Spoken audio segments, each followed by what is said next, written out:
자, 이번 시간에는 아스키 코드랑 저희 글자 변수의 대소문자 바꾸는 법, 그리고 일중포문에서 한 단계 조금 더 올라간 이중포문 활용하는 법을 좀 배워보도록 하겠습니다.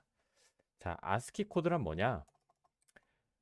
기본적으로 컴퓨터는요, 글자를 저장할 수 없습니다. 메모리는 숫자만 저장이 가능하다. 숫자조차도 사실은 1과 0으로 이루어진 이진수로만 저장이 가능합니다. 그럼 우리 화면에 나오는 여러 가지 글자를 어떻게 표현을 하고 있냐? 아스키라는 협회에서 컴퓨터에 문자를 저장하기 위해 문자를 숫자로 나타내는 표를 만들었고, 이를 전 세계에 공통적으로 사용하고 있습니다.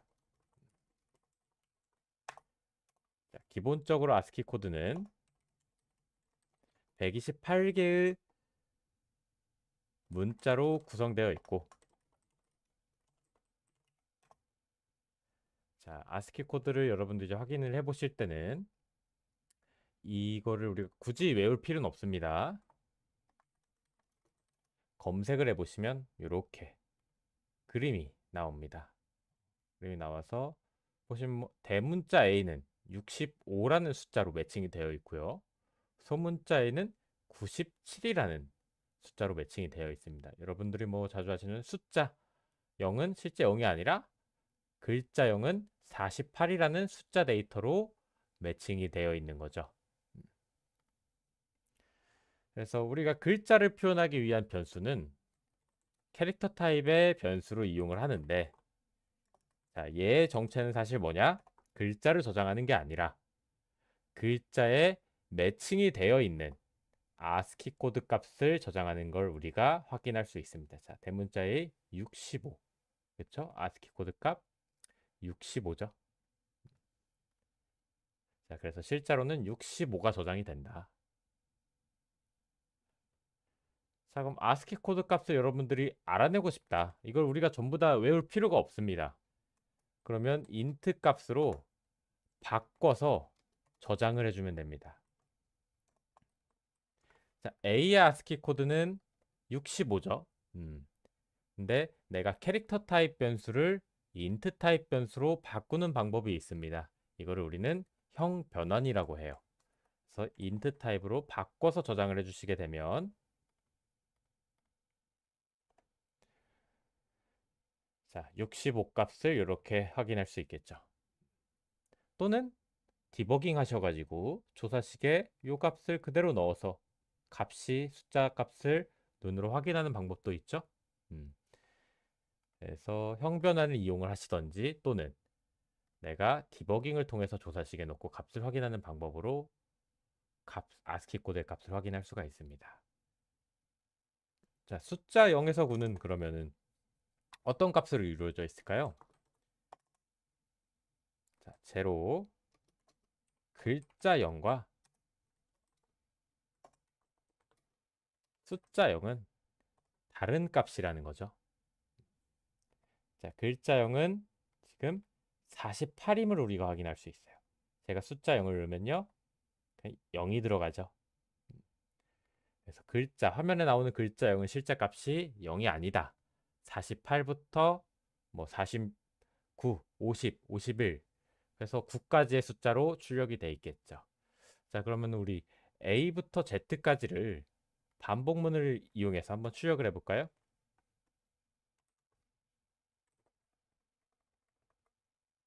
자, 그래서 시작을 여러분들이 캐릭터로 놓고 시작을 하면 되죠.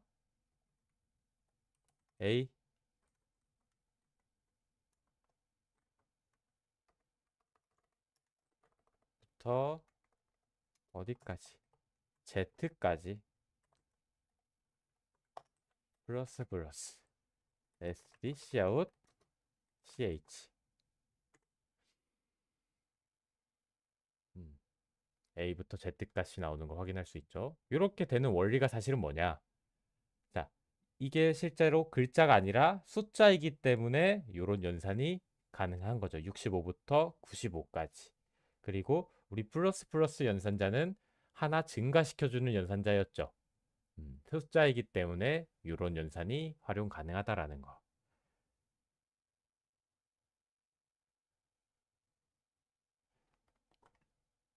그래서 글자를 구분해 주실 때 뭐 너무 당연하지만 이렇게 넣어주시면 안 되죠. 얘는 코드 A고 우리 글자 A는 글자 하나는 작은 따옴표 안에 넣어주셔서 글자라고 컴파일러한테 가르쳐 줘야 됩니다. 그래서 글자를 넣을 때는 꼭 작은 따옴표 안에 넣어서 코드를 작성을 해주셔야 된다. 자, 그럼 대소문자 구별하는 것도 이젠 간단하죠. 이품은 내 ch라는 글자가 A부터 Z까지면 대문자일 때일 거고 else 이품은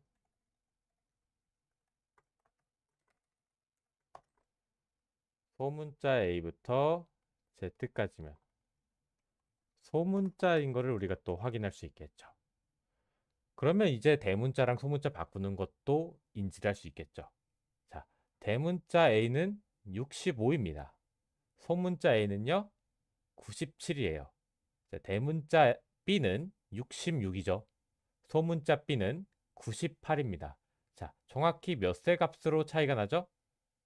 빼볼까요? 자, 32의 차이를 우리가 알 수 있습니다.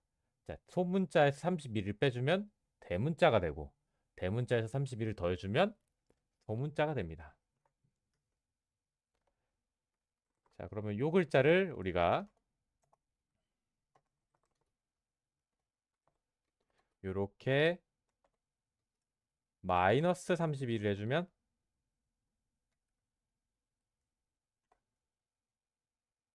요 글자는 대문자이가 됐죠? 자, 대문자가 된 걸 확인할 수 있습니다. 그럼 32는 어떤 값이죠? 확인해 보니까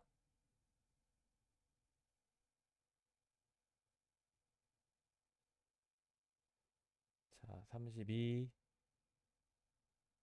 스페이스 문자네요. 자, 그래서 이렇게 32를 우리가 이용해서 빼주고 더해주고가 가능하다.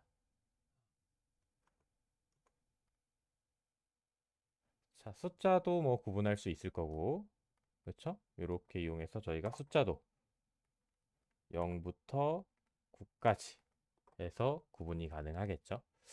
이렇게 해서 우리가 사실은 이제 글자 데이터의 원리를 좀 이해를 했고, 돌아가는 사용하는 방법도 여러 가지 예시를 조금 봤습니다.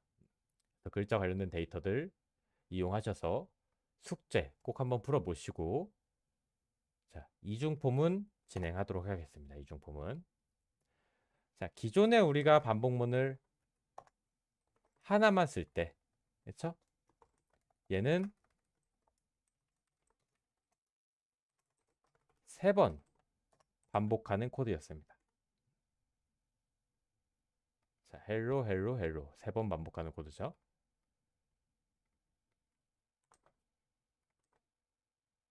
자, 얘를 어떻게 이제 이중포문을 이용해서 쓰냐? 포문 안에 우리가 또 다른 포문을 사용을 하는 겁니다.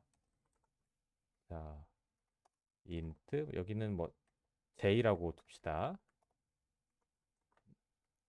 자, 그래서 이거를 파악하시는 방법은 굉장히 쉽습니다.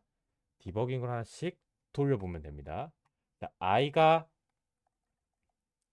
0일 때, j가 0일 때, 자, j가 0일 때 한 번, j가 1일 때 한 번, j가 2일 때 한 번, 3번 나왔죠? j 반복문이 다 끝났습니다. 그리고 나와서 i가 이제 몇이 되죠? 0에서 1이 됩니다. 그래서 얘 또 안에서 3번. 자, 그리고 또 올라와서 다시 안에서 3번. 그리고 i도 반복문이 조건이 거짓이 되기 때문에 3이 돼서 빠져나가게 되는 거죠. 그러면 요 헬로라는 글자를 총 9번 출력하는 걸 저희가 볼 수 있습니다. 그래서 이중폼은 굉장히 단순합니다.